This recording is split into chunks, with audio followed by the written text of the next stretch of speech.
ద్రౌపది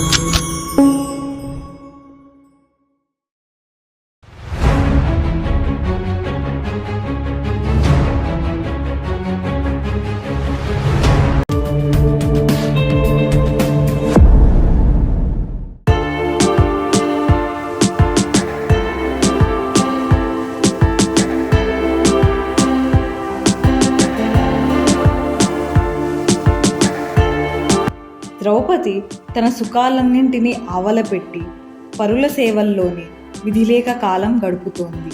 సుధేష్ణను సంతృప్తిపరచేందుకు, ఇంకా రాణివాసంలోని తదితర స్త్రీల మెప్పు పొందేందుకని ఎంతో శ్రమించి ఎన్నో విధాల పరిచర్యలు, అమరికలు, అందింపులు చేసేది. అజ్ఞాతవాసం చివరి రోజుల్లో ద్రౌపది మహారాణి సుధేష్ణాదేవి సోదరుడు విరాటరాజు సైన్యాధ్యక్షుడు అయిన కీచకుడి కంటపడడం జరిగింది. ద్రౌపది పట్ల ఆకర్షితుడైన కీచకుడు తన సోదరి దగ్గరకు వెళ్ళి, ఎవరా అందాల రాశి, ఆమె సౌందర్యం నన్ను పిచ్చివాణ్ణి చేస్తుంది. అంతటి అందగత్తే నీకిలా పరిచర్యలు చేస్తూ ఉండటాన్ని నేనెంత మాత్రమూ సహించలేను. ఆమెను నాతో పంపించి వేయి అని అడిగాడు. అక్కడి నుంచి సరాసరి ద్రౌపదిని సమీపించి, ఎవరు నీవు? నీ అందచందాల్ని గురించి చెప్పాలంటే మాటలే చాలవు. నీవు నన్ను అంగీకరించావంటే చాలు. నేను నా భార్యలందరినీ వదిలేసి వారందరినీ నీకు పరిచారికలుగా చేస్తాను. నేను నీ చరణదాసుడనై ఉంటాను. నిన్ను నెత్తిన పెట్టుకొని గౌరవిస్తాను. నీ మాటకు లోబడి ఉంటాను. నా మాట కాదనకు అని బ్రతిమాలుకున్నాడు. అందుకు ద్రౌపది, నేను సైరంధ్రిని, కులం తక్కువ దాన్ని, అంతేకాకుండా వివాహితను. అందువల్ల మీరు ఊహించినట్లు నేను మీకు తగిన దాన్ని కాను. ఉన్నత స్థితిలో ఉన్న మీ బోటి వారికి ఇది తగిన పని కాదు అని బదులు చెప్పింది. కానీ కీచకుడు పట్టరాని మోహావేశంతో, ఒక్కసారి నా వంక చూడు. జనులు కావాలని కోరుకునే సర్వము నా దగ్గర ఉన్నాయి. యవ్వనముంది, అందముంది, ఐశ్వర్యమూ ఉంది. పరాక్రమంలో నన్నెదిరించగల ధీరుడెవ్వడూ ఈ లోకంలో లేడు. నీవు ఊ అంటే చాలు, నా రాజ్యమంతా నీకర్పిస్తాను. నన్ను అంగీకరించు. నాతో కలిసి రాజసుఖాలన్నింటినీ సంతోషంగా అనుభవించు అని ప్రాధేయపడ్డాడు. అదంతా విని ద్రౌపది, ఓరి దురాత్మ, కీచక, నేను నిస్సాయురాలనని, ఒంటరిదాన్నని ఊహించకు. నన్నెప్పుడు నా భర్తలైన 5 గంధర్వులు వెన్నంటి కాపాడుతూ ఉంటారు. ఏమనుకున్నావో? వారికి కోపం తెప్పించి రెచ్చగొట్టావంటే వారు నిన్ను సర్వనాశనం చేస్తారు. జాగ్రత్త. నీ చేజేతులా కీడు తెచ్చుకోకు. అది నీకు క్షేమం కాదు అంటూ ఉరిమింది. అప్పుడు ఆ కీచకుడు మళ్ళీ తన సోదరి దగ్గరకు వెళ్ళి, అక్క, నాకు ఆ యువతి మీద చెప్పలేనంత మోహంగా ఉంది. నీవెలాగైనా సరే ఆమె నా వద్దకు వచ్చే విధానం ఆలోచించాలి అని మొరపెట్టుకున్నాడు. సోదరుని స్థితికి జాలిపడి అక్క సుధేష్ణ, నేను పర్వదినం అనే వంక పెట్టి నాకిష్టమైన పానీయం పట్టుకురమ్మని ఆమెను నీ నివాసానికి పంపుతాను. అదను చూసి ఆమె మనోప్రవృత్తిని కనిపెట్టి మంచిగా మాలిమి చేసుకో అని సలహా చెప్పి పంపింది.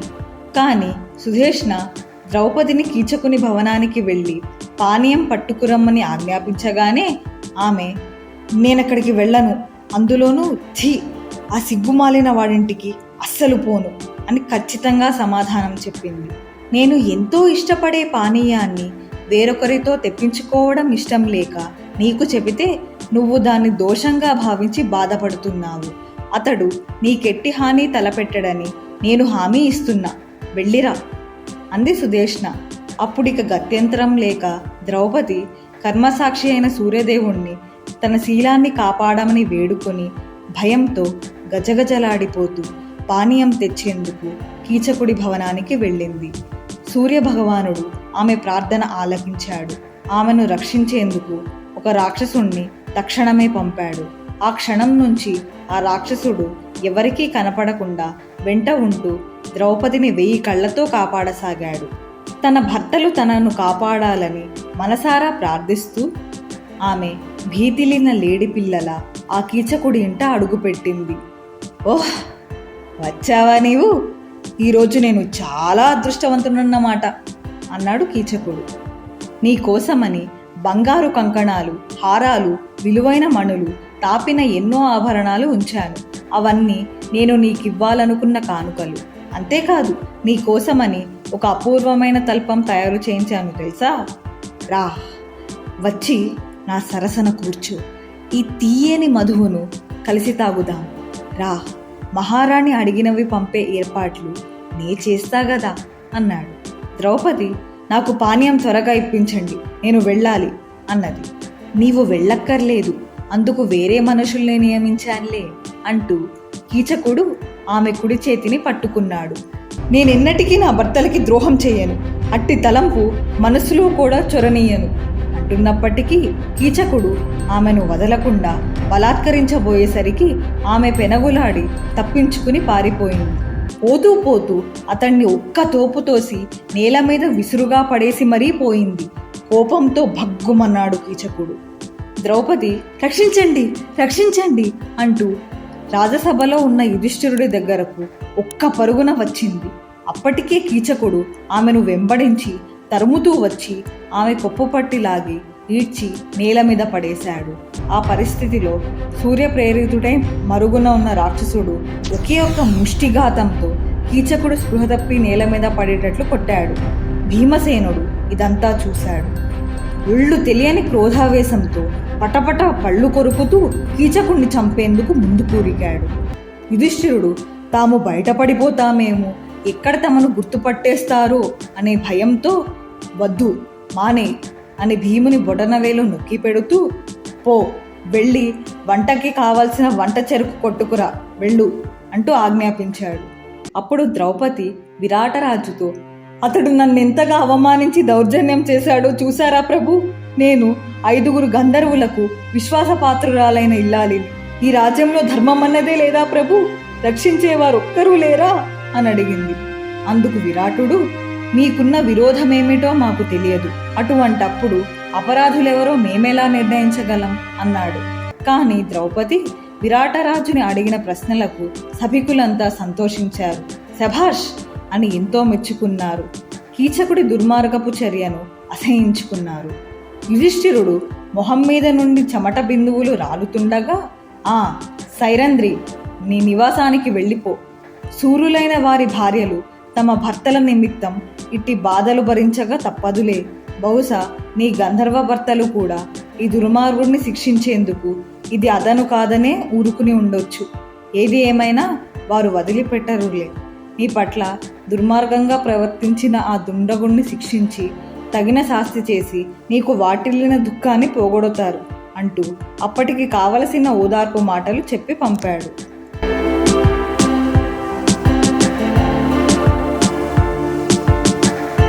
సైరంధ్రి విలపిస్తూ తన నివాసాన్ని చేరుకుంది.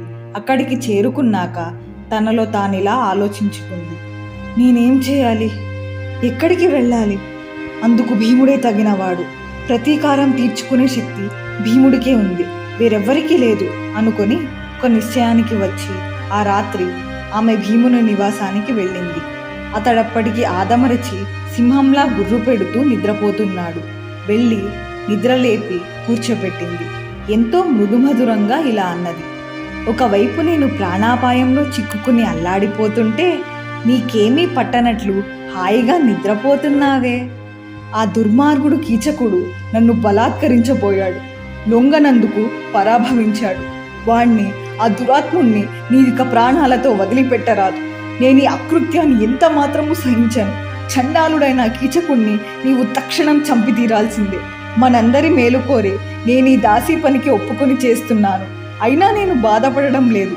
నాడు అత్తగారు కుంతీదేవికి మీ 5 సేవ చేసిన ఈ చేతులు నేడెలా తయారయ్యాయో చూడు.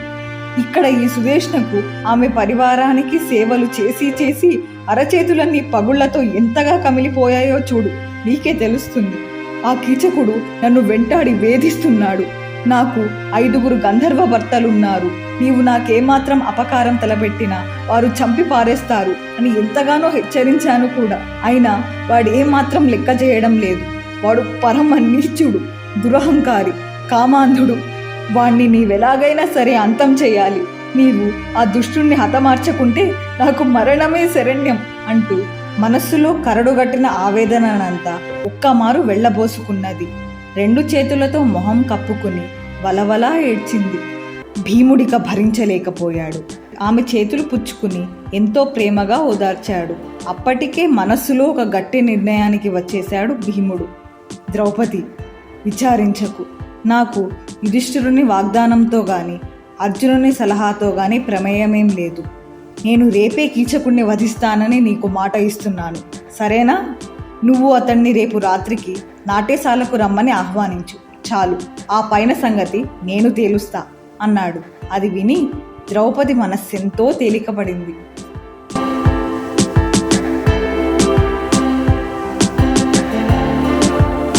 మర్నాడు కీచకుడు ద్రౌపదితో, నిన్న నీవు ఉన్న అపాయ స్థితిలో ఎవరు నిన్ను రక్షించేందుకు ముందుకు వచ్చారో చెప్పు చూద్దాం.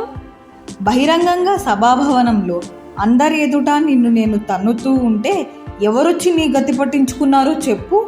కాబట్టి తెలిసిందా ఇక్కడ ప్రభువెవరో? నేనే ప్రభువుని. విరాటుడు పేరుకు మాత్రమే రాజు కనుక ఇప్పటికైనా మించిపోయింది ఏం లేదు. నన్ను అంగీకరించి వివాహం చేసుకో, అప్పుడు నేనిక నీకు దాసుణ్ణవుతాను.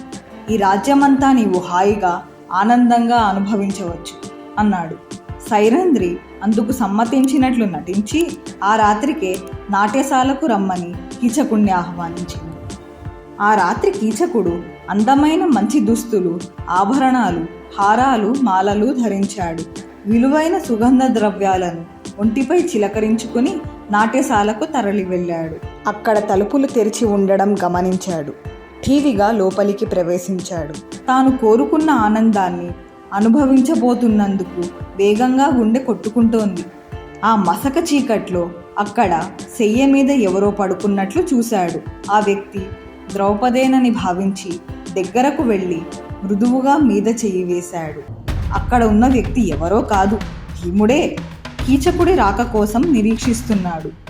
చేయి పడటమేమిటి, అమాంతం మంచం మీద నుంచి లేచి కీచకుడి మీదికి దుమికి అతడి జుట్టు గుప్పెట బిగించి పట్టాడు. అంతటా కీచకుడు దెబ్బతిన్నట్లు భయవిస్మితుడైపోయాడు. కానీ అధైర్యపడలేదు. తన ప్రాణాన్ని కాపాడుకునేందుకు పోరాటం సాగించాడు. భీముడు దబ్బుమని నేల మీద పడ్డాడు. అయితే తక్షణమే పిడుగులా వేగంగా లేచి వెళ్ళి కీచకుడి గుండెల మీద ఒక్క పోటు పొడిచాడు. అలా పోరాటం కొనసాగుతూనే ఉంది. చివరికి భీముడు దౌర్భాగ్యుడైన ఆ కీచకుడి చేతులు విరిచిపట్టి నేలపై కూలేసి హతమార్చాడు. ఆ తరువాత కీచకుడు హతుడైనాడన్న సంతోషకరమైన వార్తను ద్రౌపదికి చెప్పాడు. ఇతరులెవరికీ తెలియకుండా వడివడిగా తన నివాసాన్ని చేరుకున్నాడు.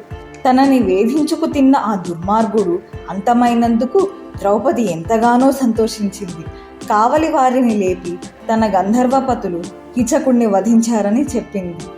వేల కొలది రక్షక భటులు చేతుల్లో కాగడాలు పుచ్చుకుని పరుగు పరుగున వెళ్లారు. అక్కడ నుగ్గునుగ్గై పడి ఉన్న కీచకుని మృతదేహాన్ని చూసి విభ్రాంతులయ్యారు.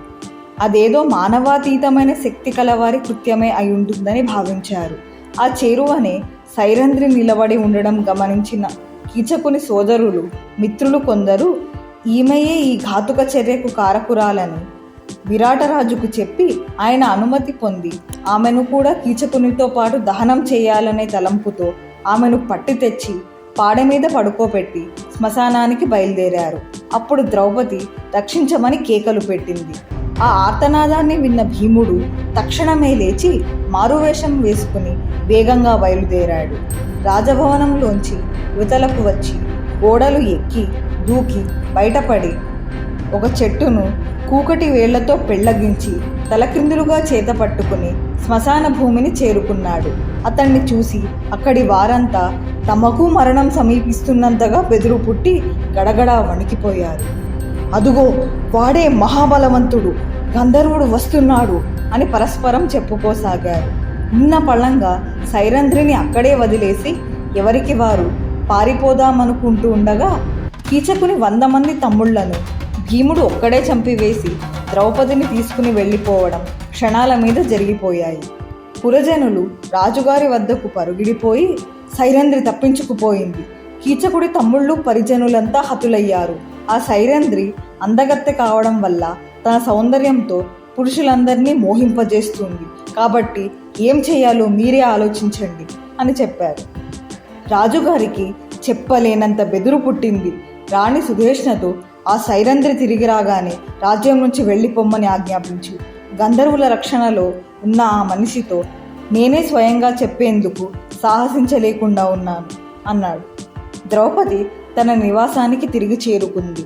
అక్కడికి రాగానే రాణి ఆమెతో, సైరంధ్రి, నీ గంధర్వపతులంటే రాజుగారికి భయంగా ఉంది కనుక నీవు మమ్మల్ని ఇంతటితో విడిచి నీ ఇష్టమైన చోటుకు వెళ్ళవలసింది అంటూ విరాటుడు చెప్పమన్న మాటల్ని చెప్పేసింది. అందుకు సైరంధ్రి, అమ్మ, ఇంకా 13 రోజులు మాత్రం నన్ను ఇక్కడ ఉండనీయండి. అప్పుడు నా గంధర్వపతులు వచ్చి నన్ను తీసుకువెళతారు. అంతవరకు ఆశ్రయం ఇప్పించండి చాలు. వారు కూడా మీరు చేసిన మేలుకు ఎంతో సంతోషిస్తారు. మీకు తప్పక ప్రత్యుపకారం చేస్తారు అని ప్రాధేయపడి ఆమోదాన్ని పొందింది.